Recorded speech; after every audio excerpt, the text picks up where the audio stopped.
Hey there, my name is ZW Buckley, and welcome to a new episode of EQ&A, my series where I answer your biggest music questions and help you balance out your music production skills.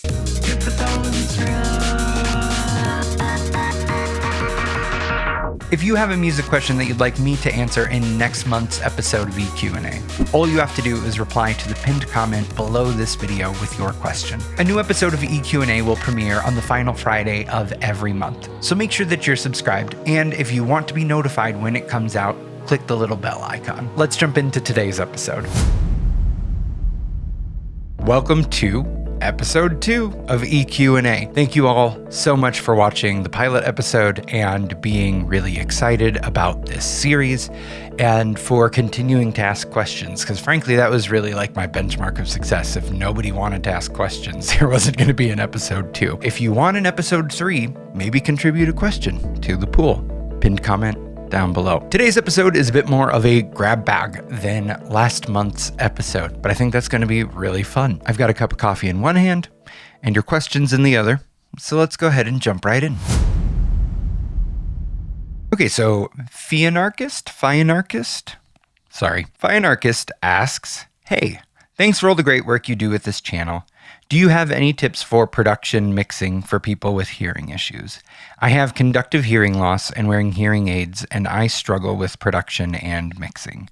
For example, I find it hard to hear the effects of compression or hear muddy, harsh frequencies that should be EQ'd out.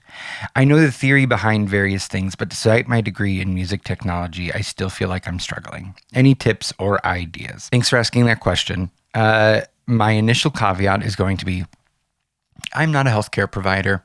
I'm not an audiologist.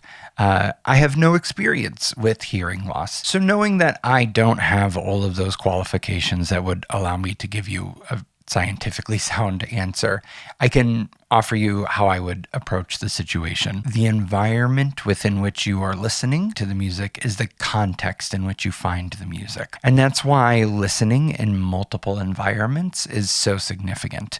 I am trying to wrap up an EP, but it's taking a bit here at the end because I'm listening to mixes here in my studio, and then I'm checking mixes on my phone, and I'm also checking mixes in my car and checking it on headphones. And so why we do that is so that we can listen to hear contextual changes, right? And you check other mixes in those environments as well. Because if you're like, oh, I keep listening to my mix in my car and my bass sounds so overblown, what am I doing wrong? Check to see if other mixes sound really overblown in your car.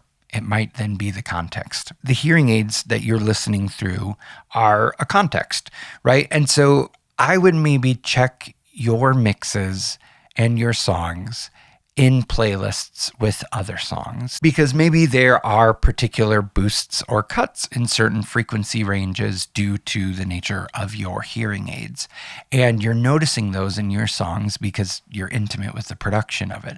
But do those same boosts or cuts show up in other songs and other mixes, right?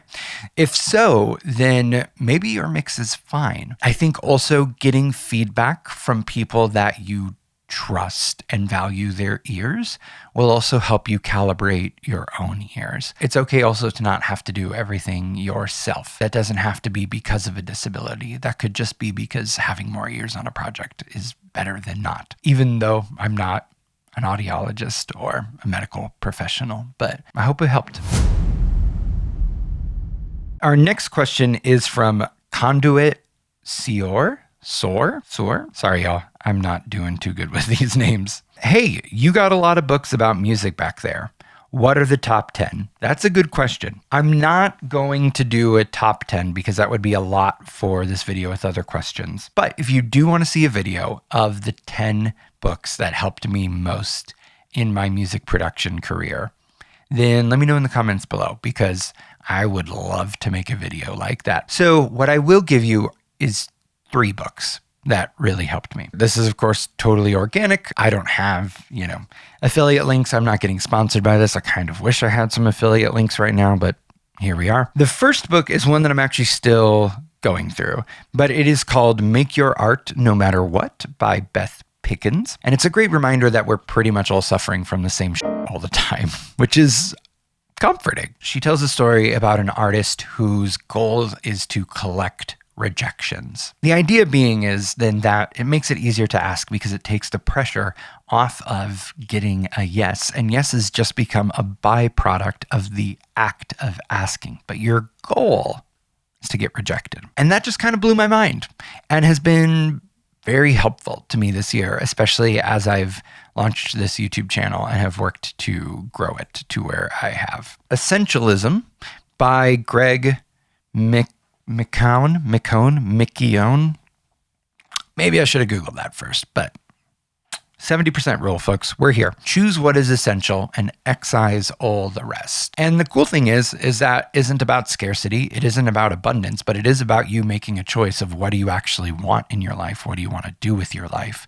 And why are you filling your time, home, mental space with things that aren't the things that you want to do? And that was very clarifying for me. I think about this also a lot in terms of music production now. And when I think about a track that I'm producing, I often ask myself, what is essential? And that has been helpful as I've been wrapping up this EP. And if you notice, I keep mentioning this EP because I'm hoping some of you will start asking in the comments where the hell it is, because I need to get this thing shipped and out the door. So do a dude a favor and bug me about it. Great book. The last book is maybe the most important book, the Ableton Live Manual in 3 volumes. I cannot stress how much of a friction reducer this manual is when I am producing. And if you're like me and you use all stock plugins, well, guess what? How to use all of it is in one beautiful little book. I said little book, but this is clearly not a little book. It is like so many pages. It's 800. How many pages is this damn thing? It is 897 pages of goodness, greatness, even. Print the manual. SSBM Fang asks, any thoughts on song mashups? I'm editing, sequencing some songs together for a project that have similar vibes but different BPMs and keys. I want to keep them as close to the original as possible, but I want them to flow into each other without gaps in between. That makes it sound like to me that you're trying to string some songs together as opposed to like truly kind of smash the two of them on top of one another. And an idea that I will offer as an approach, think about how a build-up transitions from a drop. You tend to have this ramping up of rhythm, usually in the form of continually subdividing a kick drum or a snare drum or some combination of it, 8th notes up to 16th notes, sometimes up to 32nd notes.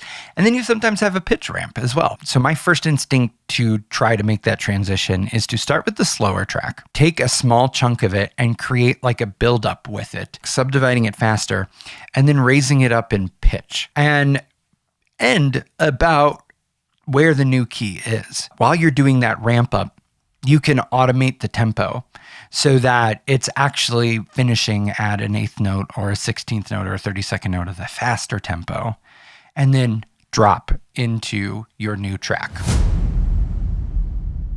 Okay, Young Pyramid Scheme asks, great name, by the way, too. Love this channel so much, but I think I'm maybe biting off more than I can chew. As an absolute beginner, I am learning that there's 100 different steps that goes into making a song, but I have no clue which one of those comes first or last. On top of that, I don't know what skills are the most essential to making a good track, so I'm afraid I'm putting effort in places it doesn't belong.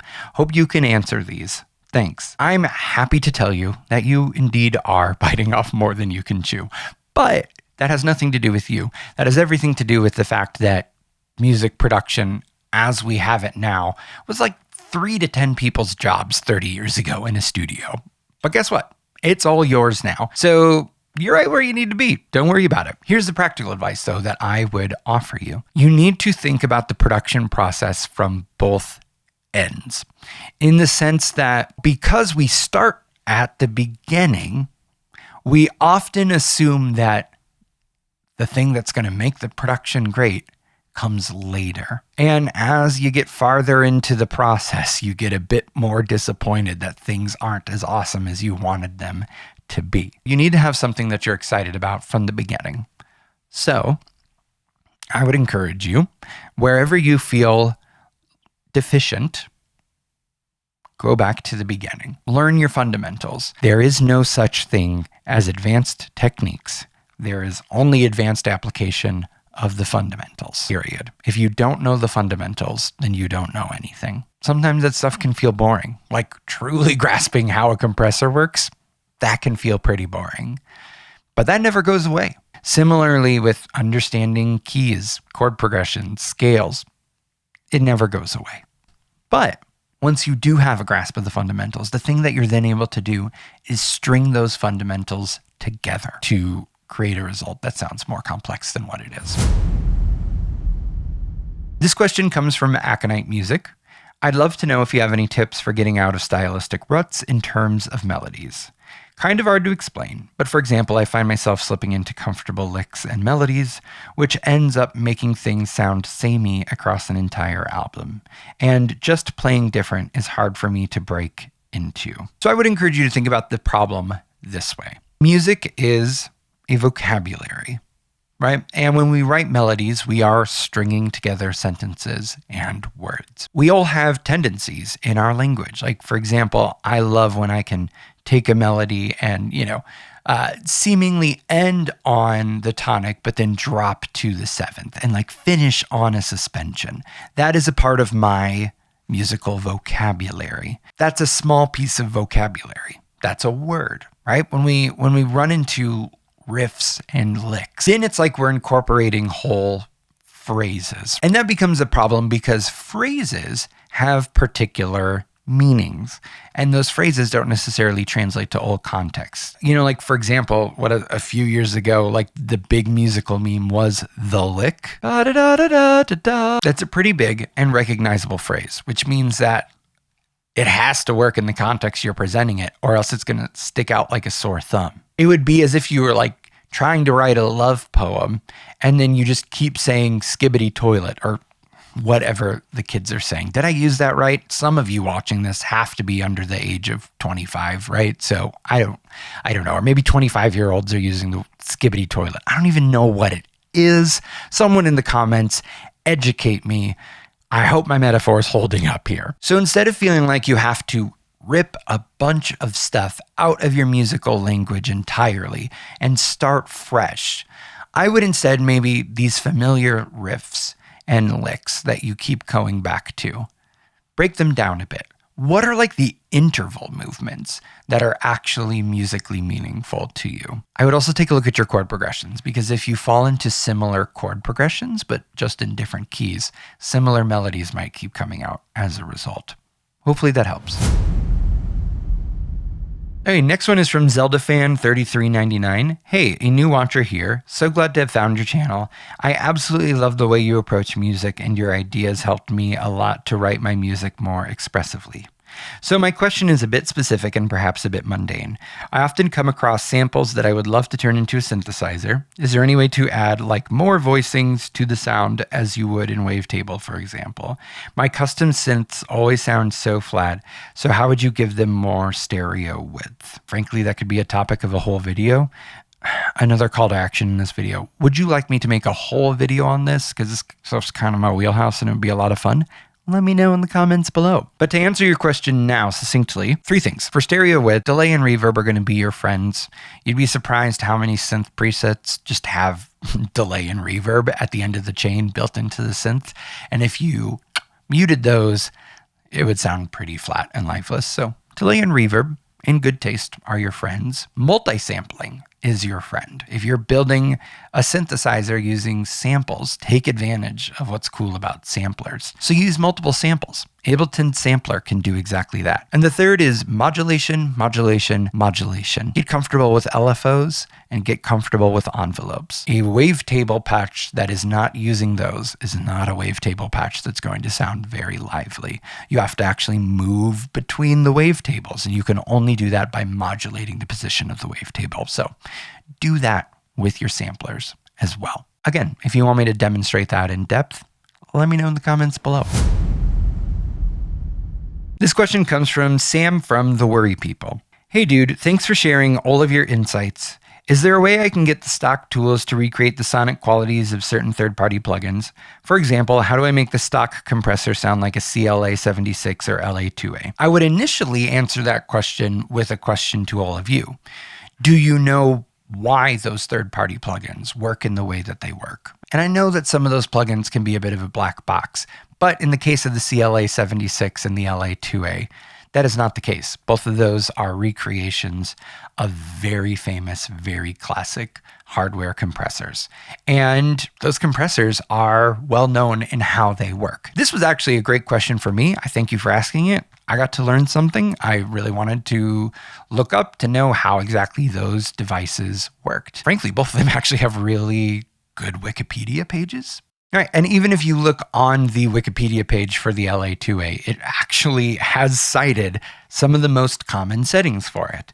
An average attack time of 10 milliseconds, while the release time is about 60 milliseconds for 50% release and 0.5 to 5 seconds for full release. Those are settings that you can take and plug into the stock compressor.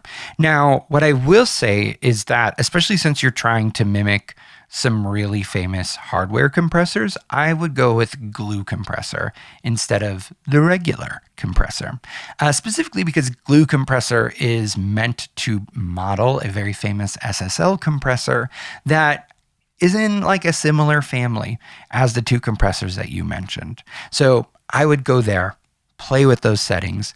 Glue compressor also has soft clipping, which allows you to add some really nice saturation, and hardware compressors also tend to add saturation. That's a feature of analog gear. And finally, then, something I would have you keep your eye out for, everybody, is that a lot of plugins talk about how they do this really cool new thing, and in reality, they're just stringing together multiple fundamental things. There's those fundamentals again, right? You'll often see a compressor into a saturator, or, you're going to have a chorus, but it adds some sort of distortion into the chain. And often the marketing, because, they're trying to sell this cool thing that they made. They're like, we did something really cool and new. And in reality, they just strung some things together in a novel way.